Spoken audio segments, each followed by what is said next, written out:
Om Shri Sairam. My dear students, welcome to Shri Satya Sai Lok Seva Gurukulam. Today, I am going to teach you the lesson Healthy Life in the 7th standard Karnataka State Syllabus, Second Language English textbook. In today's session, let us have a recap of the previous session. In the previous session, what did we do? We did an activity which shows the benefits of morning walk. We did a listening activity. We read and understood the paragraph number 1, the benefits of eating fruits, vegetables, doing daily exercises. We looked at the photos of fruits, different fruits, vegetables, and also daily exercises. We understood what is singular, plural, choosing the correct verb forms, understanding the countable nouns, uncountable nouns. The plan made by witches to trouble healthy people. This we read and understood in paragraph number 2. The consequences of swallowing the potion on the healthy boy. Right? So, shall we proceed with the lesson? Let's start with the paragraph number 4. No longer did he enjoy fruits and vegetables. He did not feel like walking, running, and playing with his friends. Eventually, he stopped going out of the house and was sitting or lying about. He started feeling ill. Before long, he had no desire to do anything. The evil potion had worked. Let me explain line by line. No longer did he enjoy fruits and vegetables. ಅಂದರೆ ಅವನಿಗೆ ಹಣ್ಣು ತರಕಾರಿಗಳನ್ನ ತಿನ್ನಬೇಕು ಅಂತ ಆಸಕ್ತಿ ಬಿಟ್ಟು ಹೋಯಿತು. He did not feel like walking. ನಡೆಯೋದ್ರ ಬಗ್ಗೆ ಅವನು ಆಸಕ್ತಿಯನ್ನು ಕಳ್ಕೊಂಡ್ಬಿಟ್ಟ. ರನ್ನಿಂಗ್, ಓಡುವಂಥದ್ದನ್ನು ಕೂಡ ಅವನಿಗೆ ಮನಸ್ಸಾಗಲಿಲ್ಲ. ಪ್ಲೇಯಿಂಗ್ ವಿತ್ ಹಿಸ್ ಫ್ರೆಂಡ್ಸ್, ಸ್ನೇಹಿತರ ಜೊತೆಗೆ ಕೂಡಿ ಆಡಬೇಕು ಅನ್ನೋಂಥದ್ರ ಬಗ್ಗೆ ಆಸಕ್ತಿ ಕಡಿಮೆ ಆಯಿತು. Eventually he stopped going out of the house. ಮನೆಯಿಂದ ಹೊರಗಡೆ ಹೋಗೋದನ್ನು ನಿಲ್ಲಿಸ್ಬಿಟ್ಟ. And was sitting or lying about. ನೋಡಿ, ಈ ಚಿತ್ರಗಳಲ್ಲಿ ನಿಮಗೆ ಕೂತ್ಕೊಂಡಿರೋದು, ಬೇರೆ ಬೇರೆ ಭಂಗಿಗಳಲ್ಲಿ ಕುಳಿತುಕೊಳ್ಳುವಂಥದ್ದು, ಮಲಗಿಕೊಳ್ಳುವಂಥದ್ದು ನಿಮಗೆ ತೋರಿಸಲಾಗಿದೆ. ಹಿ ಸ್ಟಾರ್ಟೆಡ್ ಫೀಲಿಂಗ್ ಇಲ್. ಅವನು ಒಂದು ರೀತಿ ಕಾಯಿಲೆ ಬಂದವರ ಹಾಗೆ ಅವನಿಗೆ ಅನ್ಸೋದಕ್ಕೆ ಶುರುವಾಯಿತು. Before long he had no desire to do anything. ಯಾವುದ್ರ ಬಗ್ಗೆನೂ ಕೂಡ ಆಸಕ್ತಿನ ಇಲ್ಲದೇ ಇರೋ ಹಾಗೆ ಅವನಿಗೆ ಆಯಿತು. The evil potion had worked. ಅವನು ಕುಡಿದಂತಹ ಆ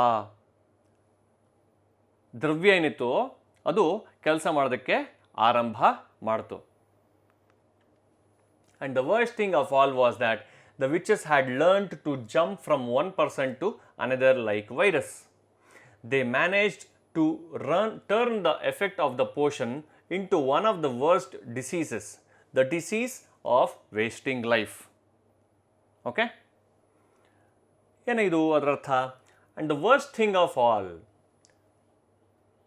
ತುಂಬ ಕೆಟ್ಟದ್ದು ಏನಾಯಿತು ಅಂತಂದರೆ, was that the witches had learned to jump from one person to another. ಒಬ್ಬ ವ್ಯಕ್ತಿಯಿಂದ ಇನ್ನೊಬ್ಬ ವ್ಯಕ್ತಿಗೆ ಅದು ಹಾರಿ ಹೋಯಿತು. ಅಂದರೆ ಒಬ್ಬ ವ್ಯಕ್ತಿಯ ದೇಹದಿಂದ ಇನ್ನೊಬ್ಬ ವ್ಯಕ್ತಿಯ ದೇಹಕ್ಕೆ ಅದು ಪ್ರಸಾರ ಆಯಿತು, ಆ ವೈರಸ್ಸು. ಅರ್ಥ ಆಯ್ತಲ್ಲ? ಅಂದರೆ ಆ ವಿಚಸ್, ಆ ಮಾಟಗಾತಿ ಏನಿತ್ತು, ಆ ದ್ರವ್ಯವನ್ನು ಕುಡಿದಾಗ ವ್ಯಕ್ತಿಯ ದೇಹದೊಳಗಡೆ ಹೋಗಿತ್ತು. ಅರ್ಥ ಆಯ್ತಲ್ಲ? ಆ ದೇಹದಿಂದ ಮತ್ತೊಬ್ಬರ ದೇಹಕ್ಕೆ ಅದು ಹೋಯಿತು. They manage to turn the effect of the potion into one of the worst diseases. ಆ ದ್ರವ್ಯವನ್ನು ಕುಡಿದಾಗ ಏನಾಗಿತ್ತು ಪ್ರಭಾವ, ಅದರಿಂದ ಒಂದು ರೋಗ ಬಂದ ಹಾಗೆ ಆಯಿತು. ಅರ್ಥ ಆಯ್ತಲ್ಲ?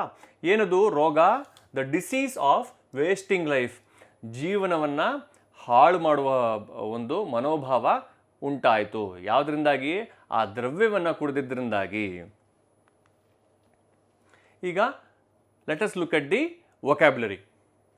Virus means an infective agent. ಅರ್ಥ ಆಯ್ತಲ್ಲ? Vaccine a treatment which makes the body resist an infection. ಒಬ್ಬ ವ್ಯಕ್ತಿಗೆ ಒಂದು ರೋಗ ಬರೋದನ್ನು ನಿಲ್ಲಿಸಬೇಕು ಅಂತಂದರೆ what do we need to do? ಏನು ಮಾಡಬೇಕು ನಾವು? ವ್ಯಾಕ್ಸಿನ್, ಚುಚ್ಚುಮದ್ದನ್ನು ಕೊಡಬೇಕು. ನೀವು ಬೇರೆ ಬೇರೆ ಚುಚ್ಚುಮದ್ದನ್ನು ಇದುವರೆಗೆ ನೋಡಿರ್ತೀರಿ, ನಿಮ್ಮ ತಂದೆ ತಾಯಿ ನಿಮಗೆ ಹೇಳಿರ್ತಾರೆ. ದಡಾರ, ಕ್ಷಯ, ಟಿ ಬಿ ಇಂಥ ಚುಚ್ಚುಮದ್ದುಗಳು. ಈಗ ಲೇಟೆಸ್ಟ್ ಆಗಿ ಬಂದಿರೋಂಥ ವ್ಯಾಕ್ಸಿನ್ ಯಾವುದು ಹೇಳಿ ನೋಡೋಣ? S, corona vaccine. ಸ್ನೀಸ್ ಅಂದರೆ ಸೀನುವುದು, ಇದಕ್ಕೆ ನಾವು ಸೀನುವುದು, ಸ್ನೀಸ್ ಅಂತ ಹೇಳ್ತೀವಿ. To expel air from the mouth and the nose forcibly or involuntarily. ನಾವು ಒಂದು ಗೊತ್ತಿದ್ದು ಗೊತ್ತಿಲ್ಲದೇ ನಾವು ಸೀನುವುದನ್ನು ಅಂದರೆ ದೇಹದಿಂದ ನಮ್ಮ ಮೂಗಿನಿಂದ ತೆಗೆದು ಹೊರಗಡೆ ಹಾಕುವಂತಹ ಗಾಳಿ ಏನಿದೆ, ಆ ಒಂದು ಕೆಲವೊಂದು ಅದರಲ್ಲಿ ನೀರಿನ ಕಣಗಳೇನಿದೆ ಅದಕ್ಕೆ ಸೀನುವುದು ಅಂತ ಹೇಳ್ತೇವೆ. ಇದನ್ನು ಮಾಡಿದಾಗ ಏನಾಗುತ್ತೆ, ನಾವು ಮಾಡಬೇಕಾದ್ರೆ ಮಕ್ಕಳೇ ಇದರಲ್ಲಿ ನಾವು ನೆನಪಿಟ್ಕೊಳ್ಬೇಕು ಏನು ಅಂತಂದರೆ, ನಾವು ಸೀನಬೇಕಾದ್ರೆ ನಾವು ಕರ್ಚೀಫನ್ನು ಮೂಗಿಗೆ ಮುಚ್ಚಿಕೊಳ್ಳಬೇಕು. ಮುಚ್ಚಿಕೊಂಡು ಮಾಡಿದಾಗ ನಮ್ಮ ಆ ಸೀನಿನಿಂದ ಆಗುವಂಥ ದುಷ್ಪರಿಣಾಮ ಏನಿದೆ ಅದು ಬೇರೆಯವರಿಗೆ ಆಗೋದಿಲ್ಲ. ಇದು ನಿಮಗೆಲ್ರಿಗೂ ಕೂಡ ಗೊತ್ತಿರುತ್ತೆ. ಕರೋನಾ ಸಂದರ್ಭದಲ್ಲಿ ನೀವೆಲ್ಲರೂ ಕೂಡ ಸೋಷಿಯಲ್ ಡಿಸ್ಟೆನ್ಸಿಂಗನ್ನು, ಸಾಮಾಜಿಕ ಅಂತರವನ್ನು ಕಾಯ್ದಿಟ್ಕೊಂಡು ಇದು ಎಲ್ಲ ಕೆಲಸವನ್ನು ಮಾಡಿರ್ತೀರಿ. ಹಾಗಾಗಿ ನಿಮಗಿದು ಗೊತ್ತಿರುತ್ತೆ. Eventually at end, after passage of time, ಕಾಲಕ್ರಮೇಣ. Shall we look at few questions and understand and know how much you have understood the lesson? What happened to the witches after the explosion? ಆ ಸ್ಫೋಟ ಆದ ನಂತರ ಮಾಟಗಾತಿಯರಿಗೆ ಏನಾಯಿತು? All the witches turned into tiny creatures like germs. ಅವೆಲ್ಲವೂ ಕೂಡ ಸಣ್ಣ ಸಣ್ಣ ಸಣ್ಣ ಸಣ್ಣ ಸಣ್ಣ ಕಣ್ಣಿಗೆ ಕಾಣಿಸದೇ ಇರುವಂತಹ ಕ್ರಿಮಿಗಳಾಗಿ ಬದಲಾದವು. They were trapped in liquid in a small bottle. ಒಂದು ಸಣ್ಣ ಬಾಟಲಿಯಲ್ಲಿ, ಸೀಸದ ಬಾಟಲಿಯಲ್ಲಿ, ಪ್ಲಾಸ್ಟಿಕ್ ಬಾಟಲಿಯಲ್ಲಿ ಅಥವಾ ಬಾಟಲಿಯಲ್ಲಿ ಅವೆಲ್ಲವೂ ಕೂಡ ಸಿಕ್ಕಿ ಹಾಕಿಕೊಂಡು ಬಿಟ್ಟವು. Which was lying in a swamp, ಕೆಸರಿನಲ್ಲಿ ಆ ಬಾಟಲು ಬಿದ್ದಿತ್ತು. What did the boy do with the new drink? ಆ ಬಾಲಕ ದ್ರವ್ಯವನ್ನು ಅದನ್ನಿಟ್ಕೊಂಡು ಏನು ಮಾಡ್ದ? The boy thought that it contained a nice new drink.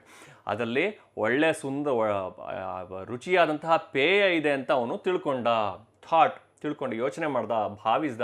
He ಸ್ವ್ಯಾಲೋಡ್ it fully. ಅದನ್ನು ಸಂಪೂರ್ಣವಾಗಿ ಘಟನೆ ಕುಡಿದ್ಬಿಟ್ಟ. How did the boy change after drinking potion? ಆ ಪೇಯವನ್ನು ಅವನು ಕುಡಿದ ನಂತರ ಅವನು ಯಾವ ರೀತಿ ಬದಲಾದ? The changes in the boy were, ಏನೆಲ್ಲ ಬದಲಾವಣೆ ಆದವುಗಳಂತಂದರೆ, he did not want to eat vegetables, fruits and good food. ಅವನು ಉತ್ತಮವಾದಂತಹ ಆರೋಗ್ಯಕರವಾದಂತಹ ಹಣ್ಣು, ತರಕಾರಿ ಮತ್ತು ಆಹಾರವನ್ನು ತಿನ್ನೋದಕ್ಕೆ ಅವನು ಆಸಕ್ತಿಯನ್ನು ಕಳ್ಕೊಂಡ್ಬಿಟ್ಟ. He wanted to ask for pizza, burger and wait for them at home. ಅವನು ಪಿಜ್ಜಾ, ಬರ್ಗರ್ ಬದಲಾಗಿ ಏನನ್ನು ತಿನ್ನಬೇಕು ಅಂತ ಆಸೆಪಟ್ಟ? ಪಿಜ್ಜಾ, ಬರ್ಗರು ಮತ್ತು ಬೇರೆ ತಿಂಡಿಗಳನ್ನು ಮನೆಯಲ್ಲಿ ಹೊರಗಡೆಯಿಂದ ತರಿಸ್ಕೊಂಡು ಮನೆಯಲ್ಲಿ ತಿನ್ನಬೇಕು ಅಂತ ಆಸೆಪಟ್ಟ. ಅಂದರೆ ತಂದೆ ತಾಯಿ ಮತ್ತು ಮನೆಯವರು ಆ ಪ್ರೀತಿಯಿಂದ ಮಾಡಿದಂತಹ ಆಹಾರವನ್ನು ಅವನು ತಿನ್ನೋದಕ್ಕೆ ಮನಸ್ಸಾಗಲಿಲ್ಲ ಅವನಿಗೆ. ಅರ್ಥ ಆಯ್ತಲ್ಲ? He wasted his time waiting for food from hotels or restaurants and watching television, eating ice cream and chips. ಅರ್ಥ ಆಯ್ತಲ್ಲ? ಎಸ್. ಜೊತೆಗೆ ಇನ್ನೂ ಯಾವ ರೀತಿ ಅವನು ಕೆಲಸ ಮಾಡ್ತಿದ್ದ ಅಂತಂದರೆ, ಟಿ ವಿಯನ್ನು ನೋಡಿ ಸಮಯವನ್ನು ಹಾಳು ಮಾಡ್ತಿದ್ದ. ಐಸ್ ಕ್ರೀಮನ್ನ ತಿಂದು, ಚಿಪ್ಸ್ಗಳನ್ನ ತಿಂದು ಅವನು ಹೊಟ್ಟೆನ ತುಂಬಿಸ್ಕೊಳ್ತಿದ್ದ. Mention the worst thing that the witches learn to do. ಆ ವಿಚಸ್, ಮಾಟಗಾತಿಯರು ಮಾಡಿದಂತಹ ಅತ್ಯಂತ ಕೆಟ್ಟ ಕೆಲಸವನ್ನು ಯಾವುದು ಹೇಳಿ ನೋಡೋಣ? The witches had learn to jump from one person to another like virus. ಆ ಮಾಟಗಾತಿಯರು ಸಣ್ಣ ಕ್ರಿಮಿಗಳ ರೂಪದಲ್ಲಿದ್ದವು. ಅವೆಲ್ಲವೂ ಕೂಡ ವೈರಸ್ನ ರೀತಿ ಒಬ್ಬ ವ್ಯಕ್ತಿಯಿಂದ ಇನ್ನೊಬ್ಬ ವ್ಯಕ್ತಿಗೆ ಹರಡಲಾರಂಭಿಸಿದವು. ಈಗ ಮುಂದಿನ ಪ್ಯಾರಾಗೆ ಹೋಗೋಣ. We shall go to next paragraph. It was a long while before, with the help of his microscope, Dr. Fiton Healthy discovered that the little witches were causing this disease. there were no vaccines or cough mixtures to get rid of them. The doctor found out that the witches could not tolerate joy and good health. It turned out that the best cure was to make a strong effort to live a healthy, joyful, and happy life. Let me explain line by line. It was a long while before, with the help of his microscope, Dr. Fit on Healthy discovered that the little witches were causing this disease. ಇಲ್ಲಿ ಒಬ್ಬ ನಾವು ಕಾಲ್ಪನಿಕ ವೈದ್ಯನ ಹೆಸರನ್ನ ನಾವು ನೋಡ್ಬೋದು, doctor fit on healthy. Doctor fit on healthy ಅನ್ನುವಂಥ ಒಬ್ಬ doctor ಏನು ಮಾಡ್ದ, ಅವನು ತನ್ನ ಮೈಕ್ರೋಸ್ಕೋಪ್ ಅಂದರೆ ದರ್ಶಕದಲ್ಲಿ ಸೂಕ್ಷ್ಮದರ್ಶಕ ಈ ರೀತಿ ಇರುತ್ತೆ, ಅದರಲ್ಲಿ ಅವನು ಈ ವಿಚಸ್ಗಳನ್ನು ಕಂಡುಹಿಡ್ದ. ಅರ್ಥ ಆಯ್ತಲ್ಲ? ಸ್ವಲ್ಪ ಸಮಯದ ನಂತರ ಅವನು ಅದನ್ನು ಕಂಡುಹಿಡಲಿಕ್ಕೆ ಸಾಧ್ಯ ಆಯಿತು ಅಂತ ಹೇಳ್ತಾ ಇದ್ದಾರೆ. There were no vaccines or cough mixtures to get rid of them. ಈ ರೋಗವನ್ನು ದೂರ ಮಾಡೋದಕ್ಕೆ ಯಾವುದೇ ರೀತಿಯಾದಂತಹ ಚುಚ್ಚುಮದ್ದು ಇರಲಿಲ್ಲ. No vaccines. ಕಾಫ್ ಮಿಕ್ಸ್ಚರ್ಸ್, ಕೆಮ್ಮಿನ ಔಷಧಿ ಇರಲಿಲ್ಲ ಅಂತ ಹೇಳ್ತಾ ಇದ್ದಾರೆ. The doctor found out that the witches could not tolerate joy and good health. ಡಾಕ್ಟರ್ಗೆ ಇನ್ನೂ ಒಂದು ವಿಷಯ ಗೊತ್ತಾಯಿತು. ಏನು? ಈ ವಿಚಸ್ಗಳಿಗೆ ಜನ ಸಂತೋಷದಿಂದಿರುವಂಥದ್ದು ಮತ್ತು ಒಳ್ಳೆ ಆರೋಗ್ಯದಿಂದ ಇರುವಂಥದ್ದನ್ನು ಕಂಡ್ರೆ ಸಹಿಸಲಿಕ್ಕೆ ಆಗ್ತಿರ್ಲಿಲ್ಲ ಅಂತ ಹೇಳ್ತಾ ಇದ್ದಾರೆ. ಟಾಲರೇಟ್ ಅಂತಂದರೆ ಸಹಿಸಲಿಕ್ಕೆ ಆಗ್ತಿರ್ಲಿಲ್ಲ.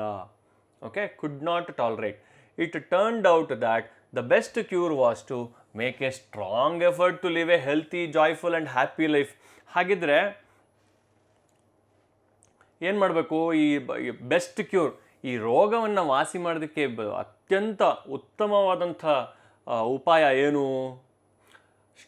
ಅವರು ತುಂಬ ಪ್ರಯತ್ನ ಪಡಬೇಕು. ಏನು? ಹೆಲ್ತಿ, ಆರೋಗ್ಯದಾಯಕವಾದಂತಹ, ಜಾಯ್ಫುಲ್, ಸಂತೋಷಕರವಾದಂಥ ಜೀವನವನ್ನು ನಡೆಸೋದಕ್ಕೆ ಅವರು ತುಂಬ ಪ್ರಯತ್ನ ಪಡಬೇಕು ಅನ್ನೋದೊಂದೇ ಅವ್ರಿಗೆ ಕಂಡುಬಂದಂತಹ ಉಪಾಯ.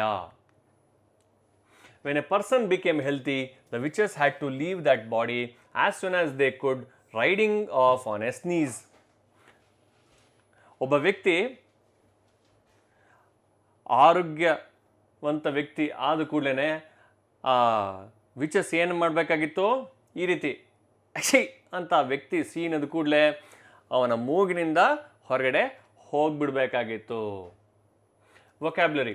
ವ್ಯಾಕ್ಸಿನ್ ಅಂತಂದ್ರೇನು ನಾನು ನಿಮಗೆ ಹೇಳಿದ್ದೀನಿ. Preventive medicine, mixture, combination. Riding of means go away, ಹೊರಗಡೆ ಹೋಗುವಂಥದ್ದು, ದೂರ ಹೋಗುವಂಥದ್ದು. ಟಾಲರೇಟ್ ಅಂತಂದರೆ ಬೇರ್, ಓಕೆ, ತಡೆದುಕೊಳ್ಳುವಂಥದ್ದು. ಈಗ ನಾವು ಸಿಂಗ್ಯುಲರ್, ಪ್ಲೂರಲ್, ಏಕವಚನ, ಬಹುವಚನವನ್ನು ನಾವು ನೋಡೋಣ. Of nouns. ಇವೆಲ್ಲವೂ ಕೂಡ ಕೆಲವೊಂದು ವಸ್ತುಗಳ ಹೆಸರು. ಮೈಕ್ರೋಸ್ಕೋಪ್, ಸೂಕ್ಷ್ಮದರ್ಶಕಗಳು ಅಂತ ನಾವು ಕರಿತೇವೆ. ವಿಚ್, ಮಾಟಗಾತಿ. ವಿಚಸ್. ಡಿಸೀಸಸ್, ರೋಗಗಳು. ವ್ಯಾಕ್ಸಿನ್ಸ್, ಚುಚ್ಚುಮದ್ದುಗಳು. ಮಿಕ್ಸ್ಚರ್ಸ್. ಡಾಕ್ಟರ್ಸ್, ವೈದ್ಯರು. ಪರ್ಸನ್ಸ್, ವ್ಯಕ್ತಿಗಳು. ಓಕೆನಾ? ಅರ್ಥ ಆಯ್ತಲ್ಲ? ಏನಾದ್ರು ಡೌಟ್ ಇದೆಯಾ? S.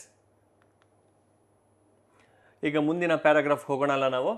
From then on the best remedy was neither pills nor injections, but just a little bit of effort to eat some fruits and vegetables and to do some exercise. Whoever came to see the doctor fit on healthy and took his advice ended up totally well, being cured of the wasting life disease. ಈಗ let me explain this line by line. From then on, ಅಲ್ಲಿಂದ ಮುಂದೆ. ಯಾವುದರಿಂದ ಮುಂದೆ? Doctor fit on healthy found out the solution for the disease. From then on, ಅದರಿಂದ ಮುಂದೆ, the best remedy was neither pills nor injections. ಈ ರೋಗವನ್ನು ವಾಸಿ ಮಾಡೋದಕ್ಕೆ ಮಾತ್ರೆಗಳಾಗಲಿ ಇಂಜೆಕ್ಷನ್ ಆಗಲಿ ಏನೋ ಉತ್ತರ ಅಲ್ಲ. ಹಾಗಿದ್ರೆ ಏನು ಉತ್ತರ? ಅದಕ್ಕೆ ಉಪಾಯ ಏನು? But just little bit of effort to eat some fruits and vegetables. ಹಣ್ಣು ತರಕಾರಿಗಳನ್ನ ತಿನ್ನುವುದೊಂದೇ ಸುಲಭ ಮಾರ್ಗ, ಅದೊಂದೇ ಮಾರ್ಗ. And to do some exercise. ಅರ್ಥ ಆಯ್ತಲ್ಲ? ಮಾತ್ರೆಗಳು ಮತ್ತು ಇಂಜೆಕ್ಷನ್ ಯಾವ ರೀತಿ ಇರುತ್ತೆ ಅಂತ ಅನ್ನೋದು ನಮಗೆ ಇಂಜೆಕ್ಷನ್ ಅಂತ ಇದು ಅರ್ಥ ಆಯ್ತಲ್ಲ? ಈ ಒಳಗಡೆ ಇದು ಇಂಜೆಕ್ಷನ್ ಅಂದರೆ ಸಿರಿಂಜು. ಈ ಸಿರಿಂಜಿನ ಒಳಗಡೆ ಇರುವಂಥ ಬ್ಲೂ ಕಲರ್ ಇದೆಯಲ್ಲ, ಅದು ಔಷಧಿ. ಆ ಔಷಧಿಯನ್ನು ಆ ಸೂಜಿಯ ಮುಖಾಂತರ ಹಾಕಲಾಗುತ್ತೆ. ನಿಮ್ಗೆ ಗೊತ್ತಿರುತ್ತೆ ಇದು, ನೀವು ಡಾಕ್ಟರ್ ಹತ್ರ ಹೋಗಿರ್ತೀರಿ, ನೋಡಿರ್ತೀರಿ ನೀವು. Whoever came to see doctor fit on healthy and took his advice.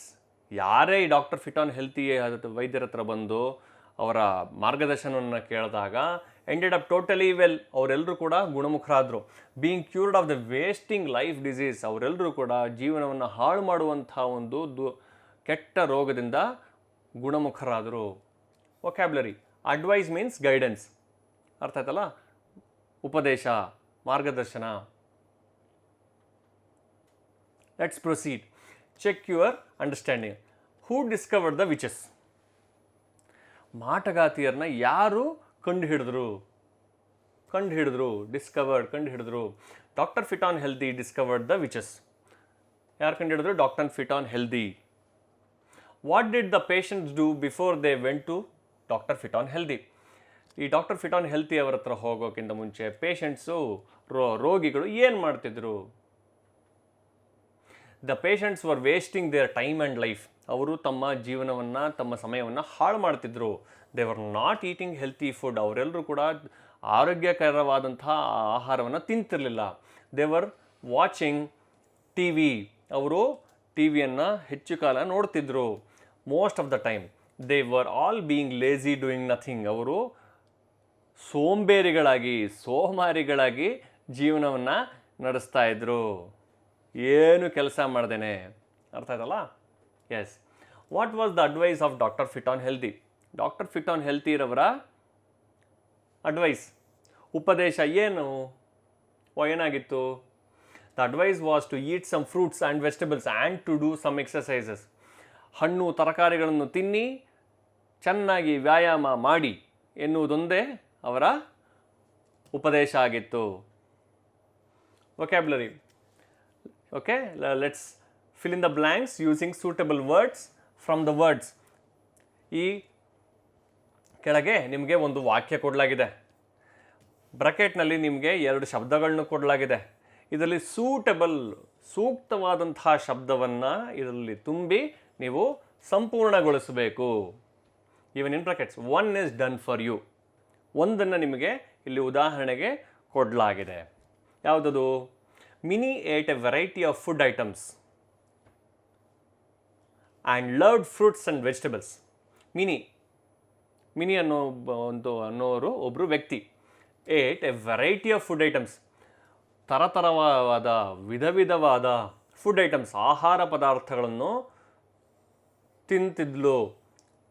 ತಿಂದಳು. And loved fruits and vegetables. ಹಣ್ಣು ತರಕಾರಿಗಳನ್ನು ಇಷ್ಟಪಡ್ತಿದ್ಲು. ಓಕೆನಾ? ಸೊ ಇದು ಬ್ರಾಕೆಟ್ನಲ್ಲಿ ಬರ್ಗರ್ಸ್ ಅಂತ ಇದೆ, ವೆಜಿಟೇಬಲ್ಸ್ ಅಂತ ಇದೆ. ಸೊ ವೆಜಿಟೇಬಲ್ಸ್ ಅನ್ನುವಂಥದ್ದು ಕರೆಕ್ಟ್ ಉತ್ತರ. ಇದು ಟೆಕ್ಸ್ಟ್ ಬುಕ್ನಲ್ಲಿ ನಿಮಗೆ ನೋಡಲಿಕ್ಕೆ ಸಿಗುತ್ತೆ. ಈಗ ಮೊದಲನೇ ಪ್ರಶ್ನೆಯನ್ನು ನಾವು ನೋಡೋಣ. ಮೊದಲನೇ ಫಿಲ್ ಇನ್ ದ ಬ್ಲಾಂಕ್ಸನ್ನು. The earth was the dash place where adults and children enjoyed good life. Dirtiest, healthiest. What is the answer? Yes, healthiest. One of the witches was dash about people being healthy, powerful, furious. What is the correct answer? One of the witches was, ಆ ಮಾಟಗಾತಿಯರಲ್ಲಿ ಒಬ್ಬಳು was dash powerful, ಶಕ್ತಿಶಾಲಿ, about people being healthy. ಬೇರೆ ವ್ಯಕ್ತಿಗಳು ಆರೋಗ್ಯಕರವಾಗಿ ಇರುವಂಥದ್ದನ್ನು ಕಂಡಾಗ ಅವ್ರಿಗೇನು ಅನಿಸಿತ್ತು? ಶಕ್ತಿಶಾಲಿ ಅಂತ ಅನಿಸಿತ್ತು.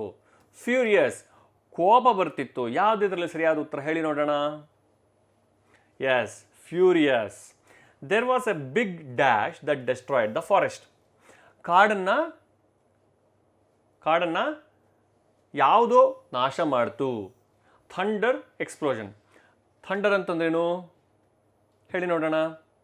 ಗುಡುಗು. ಮಳೆ ಬಂದಾಗ ನಮಗೆ ಗುಡುಗು ಬರುತ್ತೆ, ಹೌದಲ್ಲ? ಎಕ್ಸ್ಪ್ಲೋಷನ್, ಸ್ಫೋಟ. ಇದರಲ್ಲಿ ಯಾವುದು ಕರೆಕ್ಟ್ ಆನ್ಸರು ಹೇಳಿ ನೋಡೋಣ. Yes, explosion. The witches were dash in a small bottle. ಮಾಟಗಾತಿಯರು ಒಂದು ಸಣ್ಣ ಬಾಟಲ್ನಲ್ಲಿ ಡ್ಯಾಶ್ ಆಗಿದ್ದರು. Trapped, gathered. ಜೊತೆಗೂಡಿದ್ದರು, ಸಿಕ್ಕಿ ಹಾಕಿಕೊಂಡಿದ್ದರು. ಯಾವುದು ಕರೆಕ್ಟು? ಟ್ರ್ಯಾಪ್ಡ್ ಅನ್ನುವಂಥದ್ದು ಕರೆಕ್ಟು. ನಿಮ್ಗೆ ಗೊತ್ತಿದೆ. There was no dash to get rid of the witches. ಮಾಟಗಾತಿಯರನ್ನು ದೂರ ಮಾಡಲಿಕ್ಕೆ ಡ್ಯಾಶ್ ಇರಲಿಲ್ಲ. Mixture, vaccine. ಮಿಶ್ರಣ, ಚುಚ್ಚುಮದ್ದು. ಯಾವುದು ಕರೆಕ್ಟ್ ಉತ್ತರ ಹೇಳಿ ನೋಡೋಣ. Vaccine. When a person became healthy the witches had to leave the body riding on A dash. ಒಬ್ಬ ವ್ಯಕ್ತಿ ಆರೋಗ್ಯ ವ್ಯಕ್ತಿ ಆದಾಗ ಆ ಮಾಟಗಾತಿಯರು ಆ ದೇಹವನ್ನು ಬಿಟ್ಟು ಬಿಡಬೇಕಾಗಿತ್ತು. ಯಾವುದ್ರ ಮೂಲಕ? ಕಾಫ್, ಕೆಮ್ಮು, ಸ್ನೀಸ್, ಸೀನುವುದು. ಹೇಳಿ ನೋಡೋಣ ಯಾವುದು ಉತ್ತರ. Sneeze, correct. ಈಗ ಮುಂದಿನ ನಾವು ಚಟುವಟಿಕೆಗೆ ಹೋಗೋಣ. ಇದರಲ್ಲಿ ನಮಗೇನು ಕಾಣುತ್ತೆ? ಒಂದು ಬಾಕ್ಸ್ ಕಾಣಿಸ್ತಾ ಇದೆ. ಮಧ್ಯದಲ್ಲಿ ವರ್ಟಿಕಲ್ ಆಗಿರುವಂಥ ಲೈನ್ಗಳು ಕಾಣಿಸ್ತಾ ಇದೆ, ಹಾರಿಜಾಂಟಲ್ ಆಗಿರುವಂಥ ಲೈನ್ಗಳು ಕಾಣಿಸ್ತಿದೆ, ಹೌದಲ್ಲ? ಮತ್ತು ಕೆಲವೊಂದು ಅಕ್ಷರಗಳು ಬರೆದಿದೆ ಇದರಲ್ಲಿ. PPUMPKINCLIME, ಹೌದಲ್ಲ? ಈ ರೀತಿ ನಮಗೆ ಕೆಲವೊಂದು ಅಕ್ಷರಗಳೆಲ್ಲ ಇಲ್ಲಿ ಬರೆಯಲಾಗಿದೆ, ಹೌದಲ್ಲ? ಏನು ಮಾಡ್ತಾ ಇದ್ದೀವಿ ನಾವು ಇದರಲ್ಲಿ ನೋಡೋಣ ಅಲ್ಲ ನಾವು. Find fruits and vegetables. ನಾವಿಲ್ಲಿ ಹಣ್ಣು ಮತ್ತು ತರಕಾರಿಗಳನ್ನ ನಾವು ಹುಡುಕಬೇಕು. ಇಲ್ಲಿ ಹಣ್ಣು ತರಕಾರಿಗಳ ಚಿತ್ರ ಇಲ್ವಲ್ಲ, ಮತ್ತೇನು ಮಾಡ್ಬೇಕು ನಾವು? ಇಲ್ಲಿ ಹಣ್ಣು ತರಕಾರಿಗಳ ಹೆಸರನ್ನು ಇಲ್ಲಿ ಬರೆಯಲಾಗಿದೆ. ಏನು ಬರೆಯಲಾಗಿದೆ? ಹಣ್ಣು ತರಕಾರಿಗಳ ಹೆಸರನ್ನು ಇಲ್ಲಿ ಬರೆಯಲಾಗಿದೆ. From the word grid and shade them. ನಾವು ಸುತ್ತಬೇಕು. ಅವುಗಳ ಹೆಸರನ್ನು ನಾವಿಲ್ಲಿ ಕಂಡು ಹಿಡಿದು ನಾವು ಸುತ್ತಬೇಕು, ಸುತ್ತ ಹಾಕಬೇಕು. Using suitable colours. ಸರಿಯಾದಂತಹ ಶಬ್ದಗಳನ್ನು ನಾವು ಕಂಡು ಹಿಡಿದು ಅವುಗಳಿಗೆ ಸುತ್ತ ಹಾಕಬೇಕು. Compare your answers with those of your partner. ನಿಮ್ಮ ಸ್ನೇಹಿತರೊಂದಿಗೆ ಕೂತ್ಕೊಂಡು ನೀವು ಇದನ್ನು ಮಾಡ್ತೀರಲ್ಲ. ಈಗ ಮೊದಲನೇದಾಗಿ ಅವರೆಲ್ಲ ಒಂದು ಎಕ್ಸಾಂಪಲ್ ಕೊಟ್ಟಿದ್ದಾರೆ. ಲೈಮ್ ಅನ್ನುವಂಥದ್ದನ್ನು ಅವರೊಂದು ಇಲ್ಲಿ ಕೊಟ್ಟಿದ್ದಾರೆ, ಹೌದಲ್ಲ? ಈಗ ನೆಕ್ಸ್ಟ್ ಯಾವುದು ನೋಡಿ, ಇಲ್ಲಿ ಕೊಟ್ಟಿದ್ದೇವೆ ಈ ಒಂದು. ನೆಕ್ಸ್ಟ್ ಶಬ್ದ ಪಂಪ್ಕಿನ್, ಕುಂಬಳಕಾಯಿ, ಪೋಮ್ಗ್ರೆನೇಟ್, ದಾಳಿಂಬೆ, ಹೀಗೆ ಬೇರೆ ಬೇರೆ, ಮ್ಯಾಂಗೋ, ಓಕೆನಾ? Next pineapple.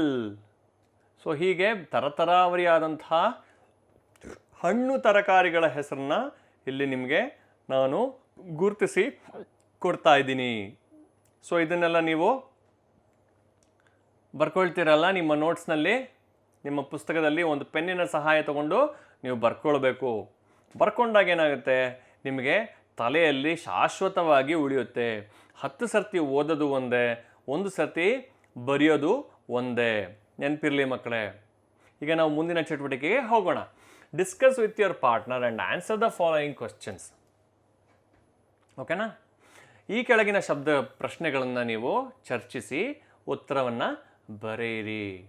ಯಾರ ಜೊತೆ ಚರ್ಚಿಸಬೇಕು? ನಿಮ್ಮ ಸ್ನೇಹಿತರ ಜೊತೆಗೆ, ನಿಮ್ಮ ಸಹಪಾಠಿಗಳ ಜೊತೆಗೆ. What made people strong and healthy in olden days. ಹಿಂದಿನ ಕಾಲದಲ್ಲಿ ಜನರು ದಷ್ಟಪುಷ್ಟರಾಗಿ, ಗಟ್ಟಿಮುಟ್ಟಾಗಿ, ಆರೋಗ್ಯವಾಗಿ ಇರೋದಕ್ಕೆ ಹೇಗೆ ಆಗ್ತಿತ್ತು? People eight varieties of food. ಅವರು ವಿಧ ವಿಧವಾದಂಥ ಆಹಾರವನ್ನು ತಿಂತಿದ್ರು. And loved fruits. ಅವರು ಹಣ್ಣನ್ನು ಪ್ರೀತಿಸ್ತಾ ಇದ್ರು. ಆ್ಯಂಡ್ ವೆಜಿಟೇಬಲ್ಸ್, ತರಕಾರಿಗಳನ್ನ ಪ್ರೀತಿಸ್ತಾ ಇದ್ರು. ದೆ ಟುಕ್ ಟು ಡೈಲಿ ಎಕ್ಸಸೈಸಸ್. ಅವರು ಪ್ರತಿನಿತ್ಯ ವ್ಯಾಯಾಮವನ್ನು ಮಾಡ್ತಾಯಿದ್ರು. And enjoyed walking. ಕಾಲ್ನಡಿಗೆಯಲ್ಲಿ ಹೋಗುವಂಥದ್ದನ್ನು ಅವರು ಸಂತೋಷವಾಗಿ ಮಾಡ್ತಿದ್ರು. ಅಂದರೆ ಇಲ್ಲಿಂದ ಅಲ್ಲಿ ತನಕ ಹೋಗಬೇಕು ಅಂತಂದರೆ ಅವರು ಬೈಕ್ನಲ್ಲಿ, ಕಾರ್ನಲ್ಲಿ ಹೋಗ್ತಿರ್ಲಿಲ್ಲ. ಏನು ಮಾಡ್ತಿದ್ರು? ಕಾಲ್ನಡಿಗೆಯಲ್ಲೇ ಹೋಗ್ತಾಯಿದ್ರು. ಅರ್ಥ ಆಯ್ತಲ್ಲ? ನೀವು ಕೂಡ ಹಾಗೆ ಮಾಡ್ತಿರಲ್ಲ. ಶಾಲೆಗೆ ಹೋಗಬೇಕಾದ್ರೆ ನೀವು ನಿಮ್ಮ ಸ್ನೇಹಿತರ ಜೊತೆಗೆ, ಸಹಪಾಠಿಗಳ ಜೊತೆಗೆ ನೀವೇನು ಮಾಡ್ತೀರಿ? ಬಾರೋ ಹೋಗೋಣ ಅಂತಂದ್ಬಿಟ್ಟು ನೀವು ವಾಕಿಂಗ್ನಲ್ಲೇ ಹೋಗ್ಬಿಡ್ತೀರಿ. ನಿಮ್ಮ ಹೆಗಲಿನಲ್ಲಿ ಬ್ಯಾಗ್ ಹಾಕ್ಕೊಂಡು ನಡ್ಕೊಂಡು ಹೋಗ್ತೀರಿ, ಹೌದಲ್ವಾ? ಹೀಗೆ ಹೋಗ್ತೀರಿ, ಸಂತೋಷ ಪಡ್ತೀರಿ. ದಾರಿನಲ್ಲಿ ಹೋಗಬೇಕಾದ್ರೆ ನೀವು ಸ್ನೇಹಿತರ ಜೊತೆಗೆ ಎಲ್ಲ ವಿಷಯಗಳನ್ನು ನೀವು ಚರ್ಚೆ ಮಾಡಿಕೊಂಡು, ಜೋಕ್ ಮಾಡಿಕೊಂಡು, ಅವ್ರ ಜೊತೆಗೆ ಮಾತನಾಡಿಕೊಂಡು ನೀವು ಹೋಗ್ತಿರಲ್ಲ. ಎಸ್, ಗೊತ್ತು ನನಗೆ. Running, playing and leaping about. ಓಡಿಕೊಂಡು, ಆಟ ಆಡಿಕೊಂಡು, ನೆಗೆದಾಡಿಕೊಂಡು ಅವರು ಮಾಡ್ತಿದ್ರು. How would the potion change the people. ಆ ಜನರನ್ನ ಆ ಪೋಷನ್ ದ್ರವ್ಯ ಹೇಗೆ ಬದಲಾಯಿಸ್ತು. One who drinks it would lose the desire to live. ಆ ದ್ರವ್ಯವನ್ನು ಕುಡಿದಾಗ ಅವನಿಗೆ ಬದುಕೋದಿಕ್ಕೆ ಆಸೆನೇ ಹೋಗ್ಬಿಡ್ತಿತ್ತು. He would get the disease of wasting life. ಜೀವನವನ್ನು ಹಾಳು ಮಾಡುವಂಥ ರೋಗ ಬಂದ್ಬಿಡ್ತಿತ್ತು. Why were the witches not able to make the kind of magic potion they wanted to prepare. ಆ ಮಾಟಗಾತಿಯರಿಗೆ ತಾವು ಮಾಡಬೇಕು ಅಂತ ಅಂದ್ಕೊಂಡಿದ್ದಂತಹ ದ್ರವ್ಯವನ್ನು ಪೋಷನನ್ನು ಮಾಡಲಿಕ್ಕೆ ಯಾಕೆ ಸಾಧ್ಯ ಆಗಲಿಲ್ಲ. To prepare a magic potion, ಒಂದು ಮ್ಯಾಜಿಕ್ ದ್ರವ್ಯವನ್ನು ತಯಾರು ಮಾಡಬೇಕು ಅಂತಂದರೆ they should put their energy, ಅವರ ಶಕ್ತಿಯನ್ನು ಅವರು ಒಟ್ಟುಗೂಡಿಸ್ಬೇಕಾಗಿತ್ತು. ಆ್ಯಂಡ್ ಅಟರ್ ಸಮ್ ವರ್ಡ್ಸ್, ಕೆಲವೊಂದು ಶಬ್ದಗಳನ್ನು ಉಚ್ಚಾರಣೆ ಮಾಡಬೇಕಾಗಿತ್ತು. ಡ್ಯೂರಿಂಗ್ ದ ಪ್ರೋಸೆಸ್, ಈ ಚಟುವಟಿಕೆಯಲ್ಲಿ one of the witchers made a mistake in uttering the words. ಕೆಲವೊಂದು ಶಬ್ದಗಳನ್ನು ಉಚ್ಚಾರ ಮಾಡಬೇಕಾದರೆ ಮಾಟಗಾತಿಯರು ಒಬ್ಬ ಮಾಟಗಾತಿ ಒಂದು ತಪ್ಪನ್ನು ಮಾಡಲು. So they were not able to make the kind of potion they desired. ಹಾಗಾಗಿ ಅವರು ತಾವು ಬಯಸಿದಂತಹ ದ್ರವ್ಯವನ್ನು ತಯಾರು ಮಾಡಲಿಕ್ಕೆ ಅವ್ರಿಗೆ ಸಾಧ್ಯ ಆಗಲಿಲ್ಲ. Describe the change in the boys attitude after he drank Poshan. ಆ ದ್ರವ್ಯವನ್ನು ಕುಡಿದ ನಂತರ ಬಾಲಕನಲ್ಲಿ ಆದಂಥ ಮನೋಭಾವನೆಯಲ್ಲಿ ಇದ್ದಂತಹ ಬದಲಾವಣೆಯನ್ನು ನಾವು ತಿಳಿಸ್ಬೇಕು, ವಿವರಣೆ ಮಾಡಬೇಕು. ಡಿಸ್ಕ್ರೈಬ್ ಅಂದರೆ ವಿವರಿಸಬೇಕು. The boys likes and dislike changed. ಅವನ ಇಷ್ಟಗಳು ಅನಿಷ್ಟಗಳು ಬದಲಾದವು. ಚೇಂಜ್ ಬದಲಾದವು. He lost interest. ಅವನ ಆಸಕ್ತಿ ಕಳ್ಕೊಂಡು ಬಿಟ್ಟ. ಇನ್ ಈಟಿಂಗ್, ತಿನ್ನುವುದಲ್ಲಿ ಯಾವುದನ್ನು? ವೆಜಿಟೇಬಲ್ಸ್, ತರಕಾರಿಗಳು, ಫ್ರೂಟ್ಸ್, ಹಣ್ಣುಗಳು, ಆ್ಯಂಡ್ ಮತ್ತು ಗುಡ್ ನ್ಯೂಟ್ರಿಷಿಯಸ್, ಗುಡ್ ಒಳ್ಳೆಯ, ನ್ಯೂಟ್ರಿಷಿಯಸ್ ಪೋಷಕದಾಯಕವಾದಂಥ ಫುಡ್, ಆಹಾರ. ಹಿ ಸ್ಟಾರ್ಟೆಡ್ ಆರಂಭಿಸಿದನು. ಅವನು ಕೇಳೋದಕ್ಕೆ ಆರಂಭಿಸಿದ. ಆಸ್ಕಿಂಗ್ ಕೇಳೋದಕ್ಕೆ ಬಯಸ್ದ. ಏನು? ಪಿಜ್ಜಾ ನೋಡಿರ್ತೀರ ನೀವು, ಬರ್ಗರ್ ನೋಡಿರ್ತೀರ ನೀವು, ಎಟ್ಸೆಟ್ರಾ. ಇಂಥ ತಿನ್ನುವ ವಸ್ತುಗಳನ್ನ ಅವನು ಬಯಸ್ದ. He started ordering food from hotels and restaurants. ಅವನು ಹೋಟೆಲ್ಗಳಿಂದ ಆಹಾರವನ್ನು ಆರ್ಡರ್ ಮಾಡೋದಕ್ಕೆ, ಕೊಂಡು ತರೋದಕ್ಕೆ ಅವನು ಆರಂಭ ಮಾಡ್ದ. He started eating more of ice cream. ಅವನು ಐಸ್ ಕ್ರೀಮ್ನ ಅವನು ತಿನ್ನೋದಕ್ಕೆ ಹೆಚ್ಚು ಮಾಡ್ದ. ಆ್ಯಂಡ್ ಚಿಪ್ಸ್ ಅಂತಂದರೆ ಗೊತ್ತಲ್ಲ ನಿಮಗೆ, ಆಲೂಗೆಡ್ಡೆ ಚಿಪ್ಸ್, ಬಾಳೆಹಣ್ಣು ಚಿಪ್ಸ್ ನೋಡಿದಿರಲ್ಲ ನೀವು. He started watching television. ಅದನ್ನೆಲ್ಲ ತಿನ್ಕೊಂಡು ಟಿ ವಿ ನೋಡಿಕೊಂಡು ಅವನು ಟೈಮ್ ಪಾಸ್ ಮಾಡೋದಕ್ಕೆ ಅವನು ಶುರು ಮಾಡ್ದ. ಇಲ್ಲಿಗೆ ಇದು ಇವತ್ತಿನ ಈ ಪಾರ್ಟು ಮುಗ್ದಿದೆ. ನಿಮಗೆ ಅರ್ಥ ಆಗಿದೆ ಅಂತ ನಾನು ತಿಳ್ಕೊಳ್ತೀನಿ. ಏನಾದರೂ ಅರ್ಥ ಆಗಿಲ್ಲ ಅಂತಂದರೆ ದಯವಿಟ್ಟು ಈ ವಿಡಿಯೋನ ಇನ್ನೊಂದು ಸರ್ತಿ ನೋಡಿ, 2 ಸರ್ತಿ ನೋಡಿ, 3 ಸರ್ತಿ ನೋಡಿ, ಟೆಕ್ಸ್ಟ್ ಬುಕ್ಕನ್ನು ಓದಿ. ಏನಾದರೂ ಡೌಟ್ ಇದ್ದರೆ ನಿಮ್ಮ ಟೀಚರ್ ಹತ್ರ ಫೋನ್ ಮಾಡಿ ಕೇಳಿ. ಅವ್ರ ಹತ್ರ ಡೌಟ್ ಕೇಳಿದ್ರೆ ಖಂಡಿತವಾಗಿಯೂ ಕೂಡ ನಿಮ್ಮ ಎಲ್ಲ ಸಂದೇಹಗಳು ನಿವಾರಣೆ ಆಗತ್ತೆ. ಸಾಯಿರಾಮ್.